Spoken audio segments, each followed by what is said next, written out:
Hello વિદ્યાર્થી મિત્રો, આજના ઓનલાઈન લેક્ચરમાં તમારું સ્વાગત છે। આજે આપણે વિષય ઇંગ્લિશ વિષયાંક છે ઇંગ્લિશ ગ્રામર।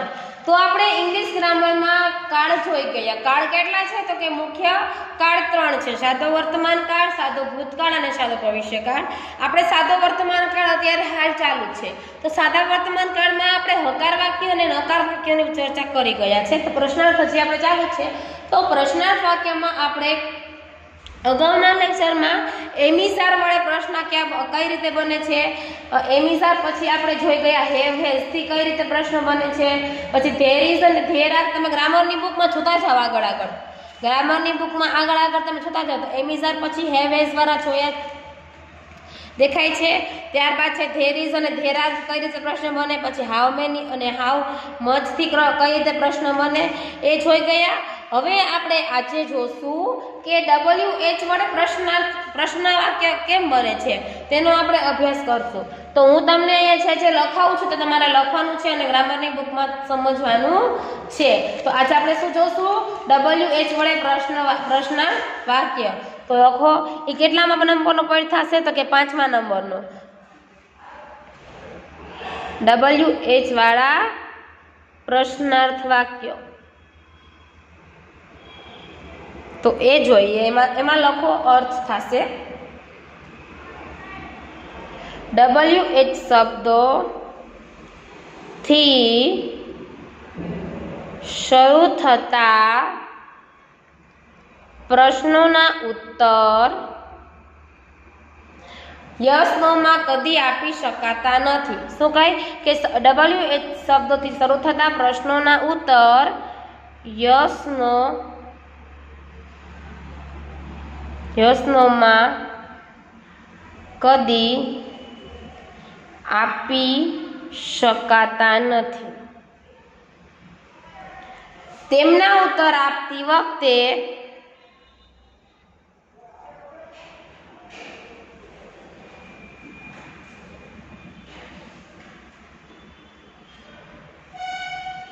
માહિતી રૂપે હા કે ના સિવાય કંઈક કહેવું જ પડે છે।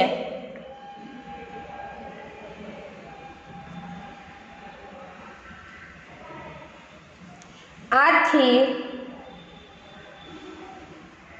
WH થી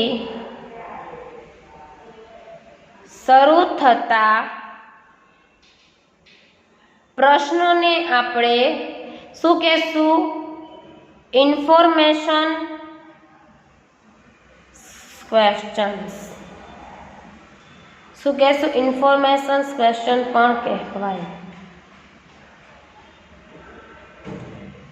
હવે આપણે તેની વાક્ય રચના જોઈએ।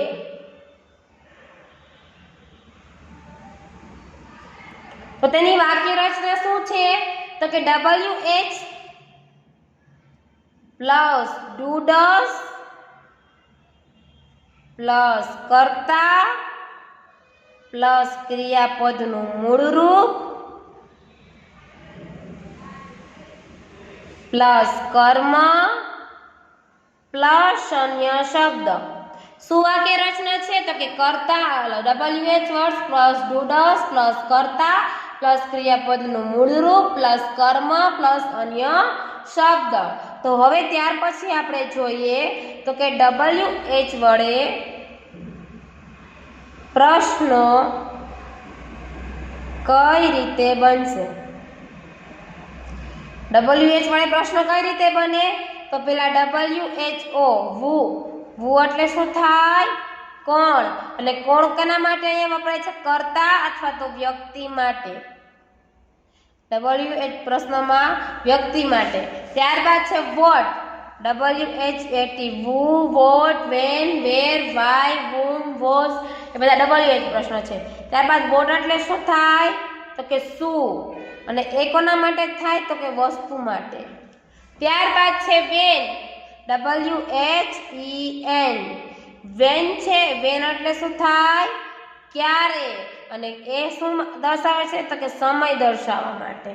ત્યારબાદ છે વેર, તો કે WHERE, વેર એટલે શું થાય? ક્યાં? અને તે શું દર્શાવે છે? તો કે સ્થળ. ત્યારબાદ છે વાય, WHY એટલે શું થાય? શા માટે? અને તે દર્શાવે છે તો કે કારણ દર્શાવે છે. ત્યારબાદ છે કે વોમ, WHOM, વોમ એટલે શું થાય? કોને? અને તે શું દર્શાવે છે? કર્મ માટે વ્યક્તિ દર્શાવે છે. તો આપણે WH પ્રશ્ન કઈ રીતે બનાવી શકાય? તો કે વુ, વોટ, વેન, વેર, વાય અને વોમ. હવે આપણે વુ વિશે જોઈ લઈએ અને તેના અમુક એક્ઝામ્પલ પણ આપણે જોશું. WHO, વુ એટલે શું થાય? કોણ? WHO, વુ એટલે શું થાય? કોણ? તો એનો ઉપયોગ જોઈએ આપણે. એ લખો ઉપયોગ.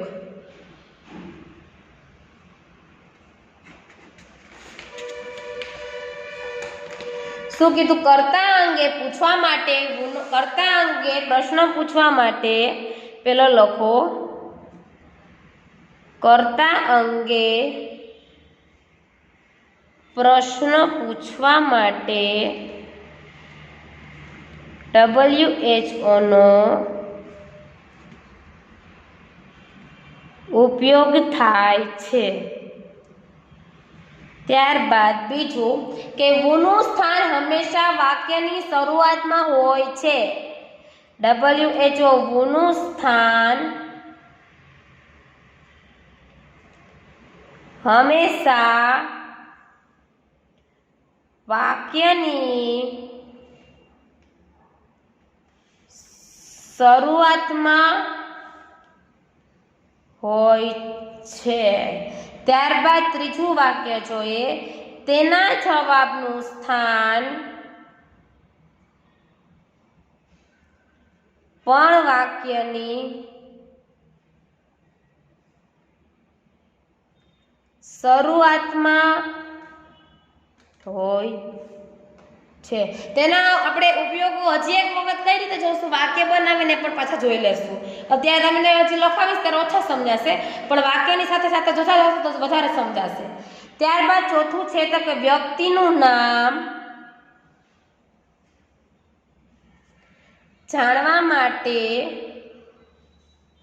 જાણવા પણ WHO વપરાય છે. શું કીધું? કે કર્તા અંગેના પ્રશ્નો પૂછવા માટે વુનો ઉપયોગ થાય છે. વુનું સ્થાન હંમેશા વાક્યની શરૂઆતમાં હોય છે. તેના જવાબનું સ્થાન પણ વાક્યની શરૂઆતમાં હોય છે. અને વ્યક્તિનું નામ જાણવા પણ વુ વપરાય છે. તો એના આપણે થોડાક ઉદાહરણો જોઈ જઈએ. તો પેલું ઉદાહરણ છે મોહન ઇઝ અ ડોક્ટર. એ વિધાન વાક્ય થાય. Mohan is a doctor. આ કેવું વાક્ય છે? આપણે ડાયરેક્ટ પ્રશ્નાર્થ વાક્ય લખીએ તો પણ હાલે, પણ આપણે વિધાન વાક્યનું પણ અહીં રિવિઝન થાય. શું થાય? કે મોહન ડોક્ટર છે. ગુજરાતી કરે તો શું થાય? કે મોહન ડોક્ટર છે, એમ થાય ને. તો આપણે આને પ્રશ્નાર્થમાં WH વડે બનાવીએ તો શું કીધું? કે WHO નું વ્યુનું સ્થાન હંમેશા વાક્યની શરૂઆતમાં હોય. તો એ વાક્યની શરૂઆતમાં શું આવશે? વુ. વુ ઇઝ અ ડોક્ટર, એમ થાય ને કે ડોક્ટર કોણ છે? Who is a doctor. પ્રશ્નાર્થ વાક્ય કેવું છે? આ પ્રશ્નાર્થ. શું કીધું? ડોક્ટર કોણ છે એમ થશે.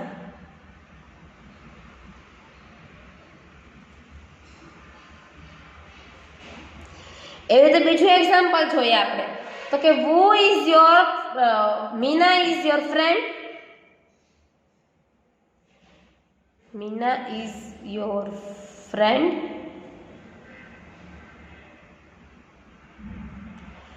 શું કીધું? કે મીના તમારી મિત્ર છે. મીના તમારી મિત્ર છે. તો આપણે એને આ વિધાન વાક્ય થયું.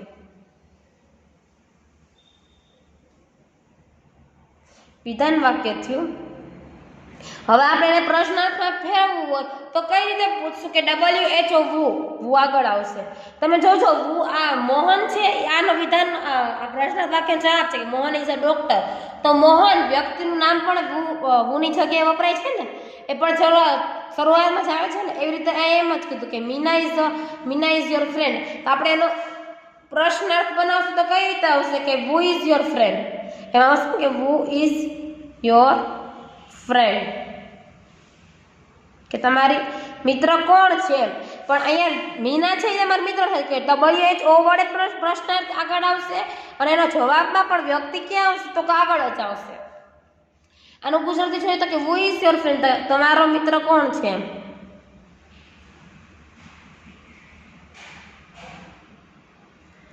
મિત્ર કોણ છે. આવી રીતે બે જોયા. હજી આપણે થોડાક જોઈ જઈએ તમને ખ્યાલ આવે. ત્રીજું એક્ઝામ્પલ જોઈએ તો who is singing a song,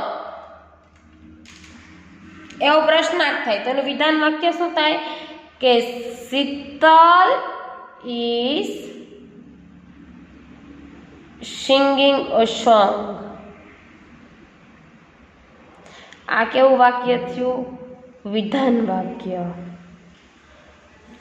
તો તેનો પ્રશ્નાર્થ બનાવવું હોય તો આગળ શું આવશે? WHO who is singing a song. અહીંયા પ્રશ્નાર્થ. અને આપણે શું લખશું કે અહીંયા શું કીધું કે શીતલ ગીત ગાય છે. એ લખ નાખો એટલે ખ્યાલ આવે તમને. શીતલ ગીત ગાય છે. આ સાદું વાક્ય થયું ને, ગાય છે એટલે સાદો વર્તમાન કાળ અત્યારે હાલે જ છે. પણ કદાચ ના તમે ભૂલી ગયા હોય તો તમને હજી એક વખત રિવાઇઝ કરાવી દઉં કે કોઈ પણ ક્રિયા ચાલુ હોય, ગાય છે, ખાય છે, પી છે, રમે છે, તો સાદો વર્તમાન કાળ જ હોય તે તમારે મગજમાં રાખી જ દેવાનું. તો કે શીતલ ગીત ગાય છે તેને પ્રશ્નાર્થમાં કરવું હોય તો આપણે કહી શકીએ ને કે કોણ ગીત ગાય છે, એમ કહી શકીએ ને. તો કે કોણ ગીત ગાય છે. તમે એમ કહો કે મારા પાડોશી ફરવા જાય છે, તમે એમ પૂછો ને કે કોણ જાય છે. પૂછો તો ખરી ને કે કોણ જાય છે. પાડોશમાં તો ઘણા રહેતા હોય તો એ આપણે એ વ્યક્તિનું પ્રોપર પૂછે કે કોણ જાય છે. ત્યારબાદ ચોથું જોઈએ આપણે તો કે મિસ્ટર ભટ્ટ. મિસ ભટ્ટ છે એ અમને શું શીખવે છે તો કે અંગ્રેજી શીખવે છે. Miss Bhatt teach us English. Teaches us English.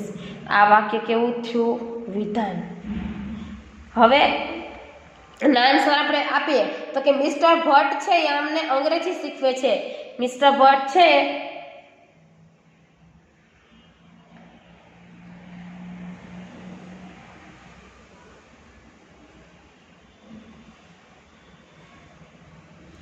અંગ્રેજી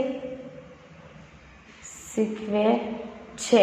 હવે આપણે એને પ્રશ્નાર્થમાં ફેરવવું હોય તો કઈ રીતે ફેરવશું તો કે અમને અંગ્રેજી કોણ શીખવે છે.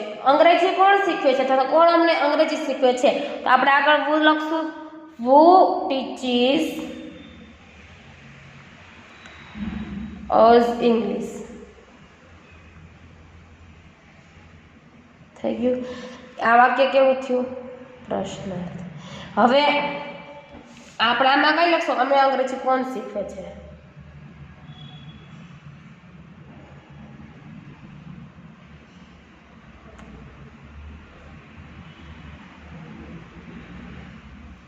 અથવા તો એમ કે કોણ અમને અંગ્રેજી શીખવે છે.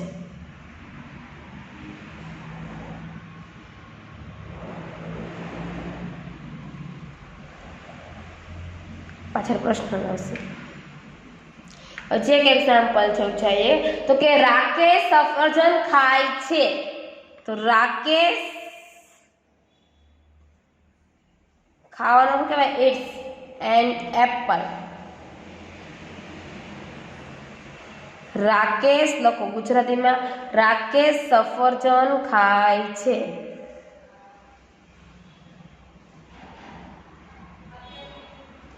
આ કેવું વાક્ય થયું? વિધાન વાક્ય. હવે આપણે આનો આન્સર લખીએ તો રાકેશ સફરજન ખાય છે, તો તમે એમને જો તો આપણે પૂછી શકીએ કે કોણ સફરજન ખાય છે, પૂછાય ને.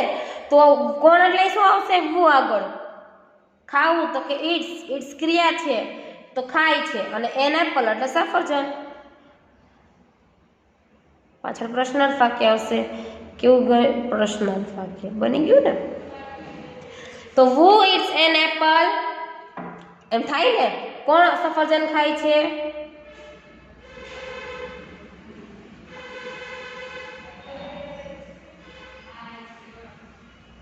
તો એનો આન્સર આપવો તો કઈ રીતે આપી શકીએ કે રાકેશ સફરજન ખાય છે. તો આપણે હજી આવા વાક્ય તમારે ઘરે બનાવતા જ રહેવાના. અહીં તમને આની ખાસ નોંધ લખાઈ દઉં છું જેથી કરીને તમને વધારે યાદ રહે. તો પેલો મુદ્દો લખો કે WHO WHO સિવાયના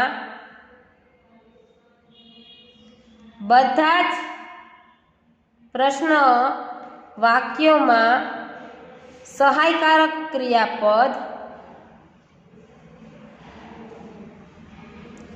ક્રિયાપદ ડુ અથવા ડસ નો ઉપયોગ થાય છે. તમને સમજાવું કઈ રીતે.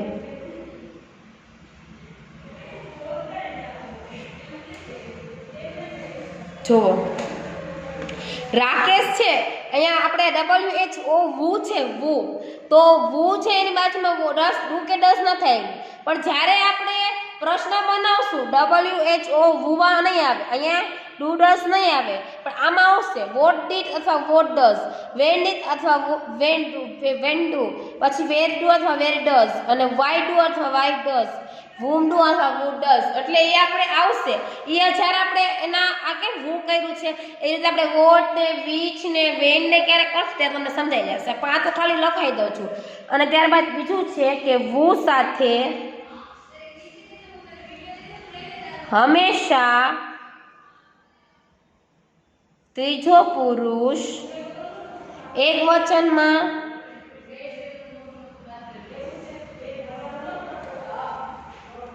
માં જ